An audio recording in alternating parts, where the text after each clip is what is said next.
If you hear terms such as democracy, citizenship, rule of law, or social inclusion, what do you picture?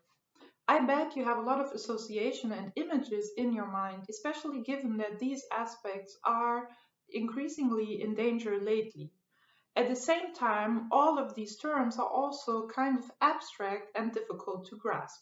But what else do they have in common?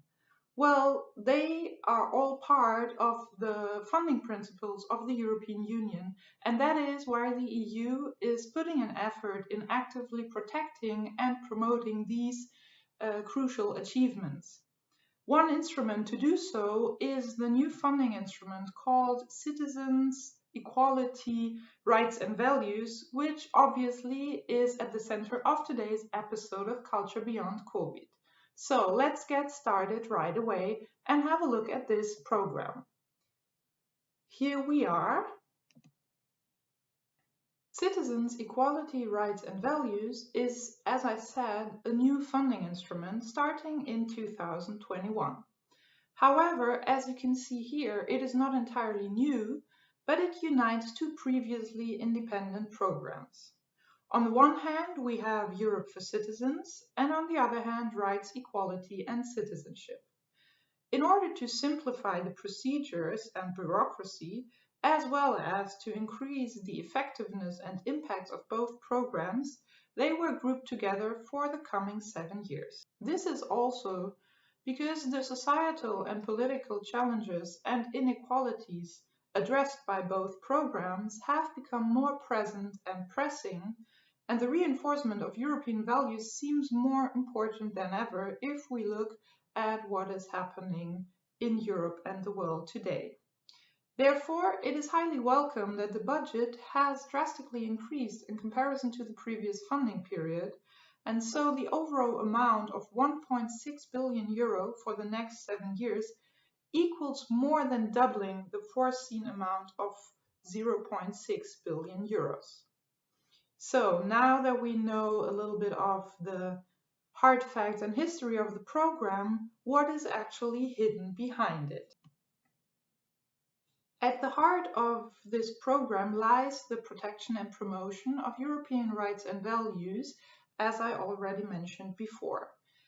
In line with this overall objective, it has defined three specific objectives that are represented in the following funding strands that you can also see here. First of all, we have equality and rights, and here the focus lies on preventing and combating inequalities and discrimination, and also supporting gender equality and fighting racism and all kinds of other intolerances. The second strand, called Citizens' Engagement and Participation, focuses on increasing the citizens' understanding of the Union, its history, its cultural heritage and diversity, and in order to build a bridge between these aspects and the European citizens, it promotes exchanges and cooperation between citizens of different countries and cultures. Last but not least, there is the so-called Daphne strand,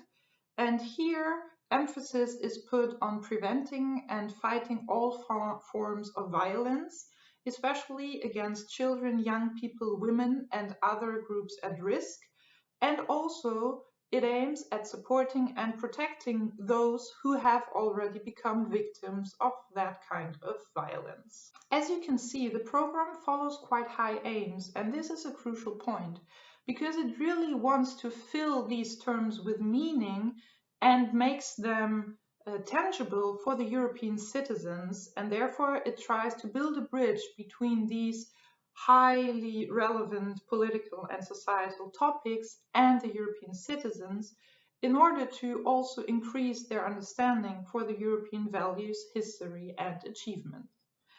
And that's why the program supports the cooperation of civil society organizations, local and regional authorities, and other non-profit entities that manage to reach out for different societal groups and develop more inclusive approaches. And that is also where culture comes in, mainly in the context of these two strands, as we will see now.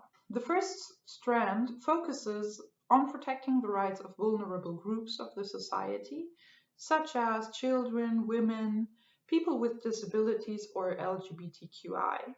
And fighting intolerance, discrimination, and racism is fundamental for projects funded under this category.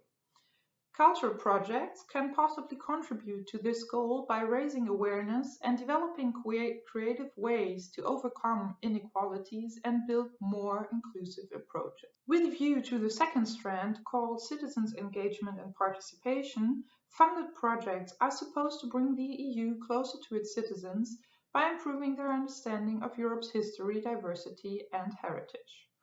Organizing encounters and exchanges of people with different cultural backgrounds is one way to do so.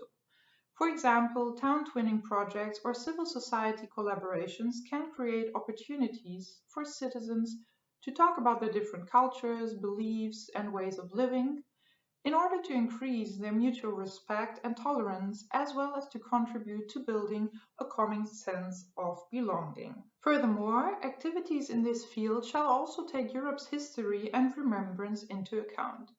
Thus, under this strand, the cultural and creative sector can actively participate in terms of encouraging citizens to engage with each other in creative and innovative ways, as well as to learn about their common history, rights, and values, both reflecting on the past and looking into the future. Speaking of the future, it is important to mention that the program is not yet entirely adopted, however, it's on a very good way.